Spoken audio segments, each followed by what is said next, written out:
ನಮಸ್ಕಾರ ಸ್ನೇಹಿತರೆ, ಮೋಹನ್ ಡೈರೀಸ್ ಇನ್ಫೋಗೆ ಸ್ವಾಗತ. ಪಂಚಾಯತ್ ರಾಜ್ ಕಮಿಷನರೇಟ್ ಕಡೆಯಿಂದ ಈ ಅಪ್ಡೇಟ್ ಇದೆ. ಈ ಒಂದು ಅಪ್ಡೇಟಲ್ಲಿ ಏನಿದೆ ಅಂತ ನೋಡೋಣ. ಅದಕ್ಕೂ ಮುಂಚೆ ನಂದು ವಾಟ್ಸಪ್ ಗ್ರೂಪ್ ಇದೆ ಅಂತ ನಿಮಗೆ ಗೊತ್ತು. ನಾನು ಪೇಯ್ಡ್ ಸರ್ವಿಸ್ ಮಾಡ್ತಾ ಇದ್ದೀನಿ ಅಂತಲೂ ನಿಮಗೆಲ್ಲ ಗೊತ್ತಿರುತ್ತೆ.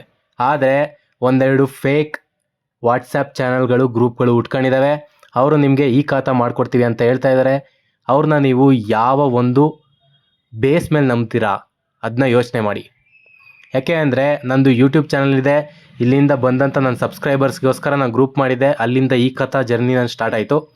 ಬಟ್ ಈ ಖಾತಾನ ನಾನು ಒನ್ ಇಯರ್ 1.5 ಇಯರಿಂದ ನಾನು ಟ್ರ್ಯಾಕ್ ಮಾಡ್ತಾಯಿದ್ದೀನಿ. ಇದ್ರ ಬಗ್ಗೆ ನನಗೆ ಫುಲ್ ಡೀಟೇಲ್ಸ್ ಇದೆ. ನಾನು ಈ ಖಾತಾಗೆ ಅಪ್ಲೈ ಮಾಡ್ತಾಯಿದ್ದೀನಿ.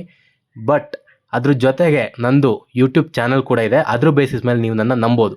ಬಟ್ ರ್ಯಾಂಡಮ್ಲಿ ಯಾವುದೋ ಗ್ರೂಪಿಗೆ ಸೇರ್ಕೊಂಡು ಯಾರೋ ಒಬ್ಬ ನಾನು ಮಾಡ್ಕೊಡ್ತೀನಿ ನನಗೆ ಕಾಸು ಹಾಕಿ ಅಂದರೆ ಹೆಂಗೆ ನಂಬ್ತೀರಾ?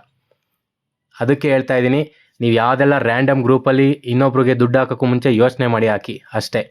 ನೀವು ಯಾರ ಹತ್ರ ಬೇಕಾದರೂ ಖಾತಾ ಮಾಡಿಸ್ಕೊಳ್ಳಿ, ಅದು ನನ್ನ ತಲೆನೋವಲ್ಲ. ಬಟ್ ಆ ಗ್ರೂಪ್ ಅಡ್ಮೈನ್ ಯಾರು ಅಂತ ನೋಡಿ, ನಾನಲ್ಲ.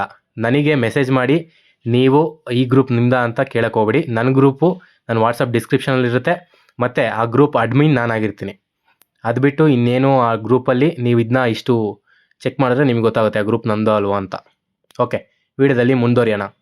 ಗ್ರಾಮೀಣ ಅಭಿವೃದ್ಧಿ ಮತ್ತು ಪಂಚಾಯತ್ ರಾಜ್ ಇಲಾಖೆಯಿಂದ ಈ ಸ್ವತ್ತು 2.0 ತಂತ್ರಾಂಶದ ಮೂಲಕ ಗ್ರಾಮೀಣ ಭಾಗದಲ್ಲಿರುವ ಕೃಷಿಯೇತರ ಖಾಲಿ ಜಾಗಗಳಿಗೆ ಮತ್ತು ಕಟ್ಟಡಗಳಿಗೆ ಈ ಖಾತಾ ಒದಗಿಸಲಿದ್ದು, ನಾಗರಿಕರು ಮನೆಯಲ್ಲೇ ಕುಳಿತು ಈ ಸ್ವತ್ತು 2.0 ತಂತ್ರಾಂಶದ ಮೂಲಕ ಅರ್ಜಿ ಸಲ್ಲಿಸಲು ಅವಕಾಶ ಕಲ್ಪಿಸಲಾಗಿದೆ. ಅಂದರೆ ವಿಲೇಜ್ ಲಿಮಿಟಲ್ಲಿ ಪಂಚಾಯಿತಿ ಆಸ್ತಿಗಳಿಗೆ, ಗ್ರಾಮೀಣ ಆಸ್ತಿಗಳಿಗೆ ಮತ್ತು ಸರ್ವೆ ನಂಬರಿಗೆ ಹೊಂದಿಕೊಂಡಂಥ ಇರೋಂಥ ಪ್ರಾಪರ್ಟಿಗಳಿಗೆ ಈ ಸ್ವತ್ತು ಕೊಡ್ತಾ ಇದ್ದಾರೆ. ಸರಿನಾ? ಅದನ್ನ ಮನೇಲಿ ಕೂತೆ ನೀವು ಹಾಕ್ಬೋದು. ಏನು ರೂಮರ್ಸ್ ಇದೆ ಅಂದರೆ ಪಂಚಾಯತಿಲಿ ಈ ಖಾತಾ ಸ್ಟಾರ್ಟ್ ಆಗಿಲ್ಲ ಅಂತ ಇದ್ದಾರೆ. ಖಾತಾ ಸ್ಟಾರ್ಟ್ ಆಗಿದೆ. ಎಂಟಿ ಪ್ಲಾಟ್ಸ್ಗಳಿಗೆ ನೀವು ಅರ್ಜಿ ಹಾಕ್ಬೋದಾಗಿದೆ.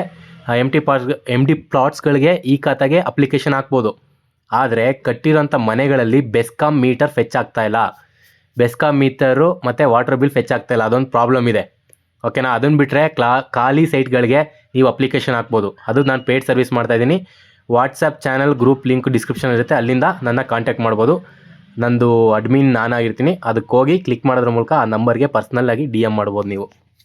ಇದರಲ್ಲಿ ಪ್ರಮುಖ ಬದಲಾವಣೆ ಏನು ಅಂದರೆ, ಸಾರ್ವಜನಿಕರು ಮನೆಯಲ್ಲೇ ಕೂತು ಏನು ಅಪ್ಲಿಕೇಶನ್ ಹಾಕ್ಬೋದು. ಈ ಒಂದು ಅಪ್ಲಿಕೇಶನ್ಗೆ ಪಂಚಾಯಿತಿ ಅಧ್ಯಕ್ಷರಿರ್ತಾರಲ್ಲ, ಅವ್ರ ಅಪ್ರೂವಲ್ ಕೊಡ್ಬೋದು. ಅದಲ್ಲದೆ ಗ್ರಾಮ ಪಂಚಾಯಿತಿಲಿ ಎಲ್ಲ ಆಸ್ತಿಗಳಿಗೂ ತೆರಿಗೆಯಿಂದ ಹೊರಗಡೆ ಇರೋವಂಥ ಪ್ರಾಪರ್ಟಿಗಳಿಗೆ ತೆರಿಗೆಗೆ ಒಳಗೆ ತರೋದು ಇದು ಪ್ರಮುಖ ಬದಲಾವಣೆ ಅಂತ ಇವ್ರು ಹೇಳ್ಕೊಂಡಿದ್ದಾರೆ. ಈ ಸ್ವತ್ತು ಪತ್ರನ ನಮೂನಿನ ನೀವು ನಿಗದಿತ ಅವಧಿಲಿ ಪಡ್ಕೋಬೋದಾಗಿದೆ. ಅಂದರೆ 15 ದಿನ ಟೈಮ್ ಕೊಟ್ಟಿದ್ದಾರೆ. 15 ದಿನದೊಳಗಡೆ ನಿಮಗೆ ಖಾತಾ ಬಂದುಬಿಡುತ್ತೆ. ಆಯಿತಾ? ಗ್ರಾಮ ಪಂಚಾಯಿತಿ ಸಾರ್ವಜನಿಕ ಶುಲ್ಕಗಳು ಒಂದು ಪಂಚಾಯಿತಿಯಿಂದ ಇನ್ನೊಂದು ಪಂಚಾಯಿತಿಗೆ ಡಿಫ್ರೆನ್ಸ್ ಇಲ್ಲ. ಅಂದರೆ ಎಲ್ಲ ಪಂಚಾಯಿತಿಗೂ ಒಂದೇ ಶುಲ್ಕ ಬರೋ ಥರ, ಟ್ಯಾಕ್ಸ್ ಬರೋ ಥರ ಇವರು ಈ ಒಂದು ಪ್ರಮುಖ ಚೇಂಜಸ್ನ ಮಾಡಿದ್ದಾರೆ. ಅಂದರೆ ಒಂದು ಪಂಚಾಯಿತಿಲಿ ಒಂದು ತೆರಿಗೆ ಇದ್ದರೆ ಇನ್ನೊಂದರಲ್ಲಿ ಇನ್ನೊಂದಿತ್ತು. ಆ ಥರ ಇಲ್ಲ. ಎಲ್ಲ ಪಂಚಾಯಿತಿಲೂ ಸೇಮ್ ತೆರಿಗೆ. ಅದಾದಮೇಲೆ ಅಧಿಕಾರಿಗಳು ಈ ಅಪ್ಲಿಕೇಶನ್ಗಳನ್ನ ಅಪ್ರೂವ್ ಮಾಡೋದಕ್ಕೆ 15 ಡೇಸ್ ಟೈಮ್ ಕೊಟ್ಟಿದ್ದಾರೆ. ಅದರಲ್ಲಿ ಆಗಲಿಲ್ಲ ಅಂದರೆ ಆಟೋ ಅಪ್ಡೇಟ್ ಆಗುತ್ತೆ. ಅಂದರೆ ಆಟೋ ಸ್ಯಾಂಕ್ಷನ್ ಆಗುತ್ತೆ ಈ ಖಾತಾ. ನೀವು ಅಪ್ಲಿಕೇಶನ್ ಹಾಕಿ 15 ದಿನ ಆದ್ರೂ ಅಧಿಕಾರಿ ಏನೂ ಆ್ಯಕ್ಷನ್ ತಗೊಳ್ಳಿಲ್ಲ ಅಂದರೆ ಆಟೋಮೆಟಿಕ್ಕಾಗಿ ನಿಮಗೆ ಈ ಖಾತಾ ಇಶ್ಯೂ ಆಗುತ್ತೆ. ಎಲ್ಲ ಗ್ರಾಮ ಪಂಚಾಯಿತಿಲೂ ಖಾಲಿ ಸೈಟ್ಗಳಿಗೆ ಈ ಖಾತಾ ಹಾಕ್ಬೋದಾಗಿದೆ. ನನ್ನ ಒಂದು ವಾಟ್ಸಪ್ ಗ್ರೂಪ್ ಜಾಯ್ನ್ ಆಗಬೇಕಂದ್ರೆ ಡಿಸ್ಕ್ರಿಪ್ಷನ್ ಇರುತ್ತೆ. ಈ ವಿಡಿಯೋ ನೋಡೋದಕ್ಕಾಗಿ ಧನ್ಯವಾದ.